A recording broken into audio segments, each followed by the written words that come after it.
California is making a direct response to a U.S. Supreme Court ruling against strict concealed carry laws. While applications for concealed carry permits are surging in the state, Senate Bill 918 would ban the carrying of guns in virtually most public areas, regardless if someone has a carry license or not. NTD's Jason Blair has the details.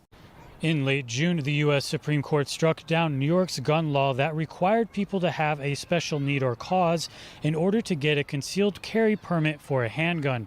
California also has similar laws, which now, as a result, are void. SB 918 is a bill that would greatly increase the areas in California that a person may not carry a firearm, as well as update the application requirements. The Supreme Court decision, frankly, is going to make Californians, Americans less safe. But it also provided a roadmap for us in California to try to make Californians more safe. Under the bill, a person would not be able to carry a firearm in or around a wide range of places. Many are places for larger public gatherings, including schools, stadiums, amusement parks, or any business open to the public, unless it puts up a sign allowing firearms. Parks and sidewalks around parks. As a public safety official person, I've responded to a lot of people that were shot in parks. Open areas like that are where you're most likely to get hit. The Public Safety Committee passed the bill. It is now awaiting to be heard by the Committee on Appropriations. If made into law, the bill is expected to be challenged in court. Jason Blair, NTD News, California. Florida Governor Ron DeSantis took a jab at California Governor Gavin Newsom on Friday. The Sunshine State's governor said to a crowd at Cape Coral High School that the Golden State's population decline is due to Newsom's poor governance. He added that Newsom treats Californians like peasants. DeSantis' remarks came in response to a question about Newsom's recent ad campaign that took a shot at DeSantis, calling on Floridians to move to California. Lots of news about Twitter to start the weekend. Elon Musk's deal is off. We'll look at what led to that choice. Here's a hint though, it's about bots. And on top of that, the company hasn't just stopped hiring, it's now firing. Tesla CEO Elon Musk said today he was terminating his $44 billion deal for Twitter. It's all over the number of spam bots on the network. In a letter to Twitter, Musk's lawyer accused the social media company of failing to comply with its contractual obligations. Part of those obligations were proving that spam bots accounted for less than 5% of total users. Musk had put the buyout on hold over lingering concerns that Twitter has more bots than it's revealing. Musk's lawyer wrote that Twitter did not provide Musk with the relevant business information he requested. Twitter executives have said that fewer than 5% of its user base are such bots. They also say the firm suspends more than 1 million spam accounts daily. A long legal battle may follow Musk pulling out of the deal. Nonetheless, the social media giant's stock was up 3.4% today. But at the same time, 30% of its recruiting team will lose their jobs. That's about 100 Twitter employees. The company originally said it was beginning a hiring freeze, but now layoffs are here as well. California experienced an exceptionally wet, rainy season this past winter, followed by months of little rain. But the state is still in a drought. One expert says the lack of water distributions may be due to poor policies. California's drought conditions have had lawmakers sounding the alarm for water use restrictions throughout the state. But one expert says poor state policies are leading to lower reservoir levels. Darcy Burke, president of Elsinore Valley Municipal Water District, told California Insider's Siamak Karami that current California policies prevent the state from capturing and distributing available water. So I'm going to probably not be very popular, but I'm going to tell you a lot of the drought we're in right now is man-made. So yes, we had reduced precipitation, and you're going to hear on the news between January, February, and March, it was the driest 3 months in 22 years or even 1,200 years. She says much of the water California receives during the rainy season is often released back into the San Francisco Bay. In May, I think the total was 4.5 million acre feet had gone out since the beginning of the water year. So that's 4.5 million football fields full of water a foot deep. That's enough for 12 million Californians. Burke says current water restrictions only account for a small percent of the total water usage in the state. We use 50% less water than we did about a decade ago. So have we improved our efficiency? Yes. But when you look at urban use in the portfolio of the state, urban use is 10% of the pie. You're asking 10% to cut back 20%.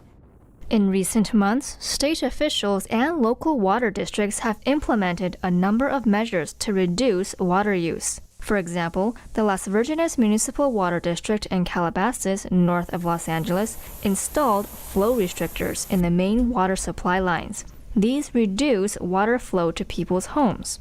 Burke also cited water pumping restrictions related to environmental groups advocating for projects aimed at protecting wildlife.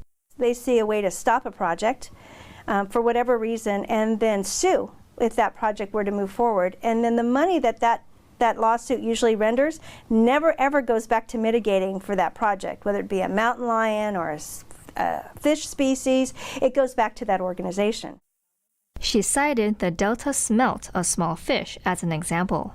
The advocates for the Bay Delta smelt said, okay, we think it's the pumping that's causing the demise of the smelt.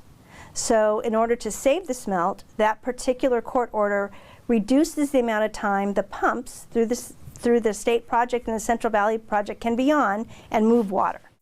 In a similar move, in early June, the California legislature proposed acquiring water rights from the state's farmers. The goal was to limit how much water can be taken out of rivers and streams. The idea is to benefit endangered species of salmon and other fish that live in the state's waterways. Burke says the state has enough water, but poor management has led to usage restrictions and limited water distribution throughout the state.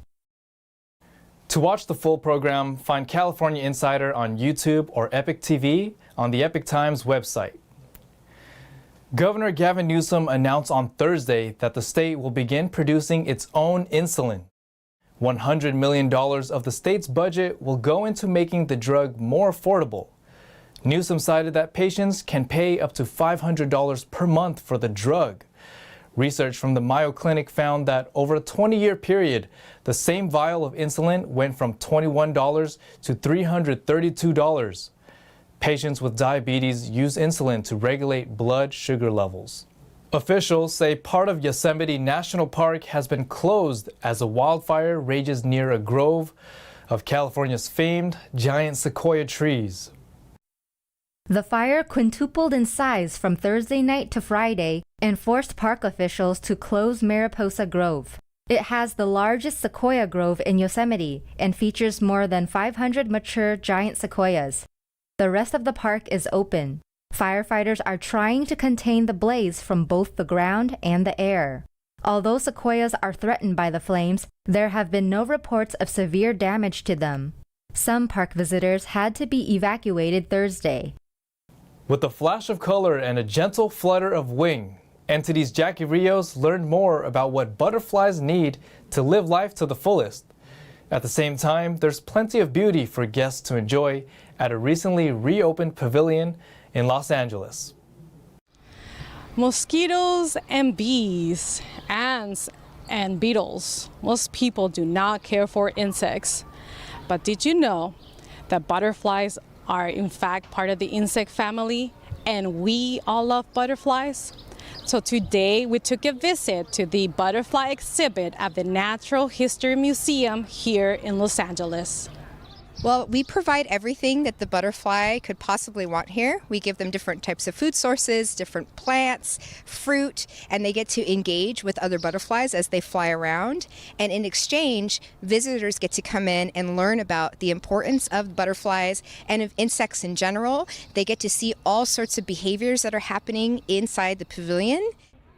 Lisa Gonzalez is the program manager for living intervertebrates at the museum. She says this year the exhibit includes dozens of new and colorful tropical species from Costa Rica, in addition to existing and rare favorites.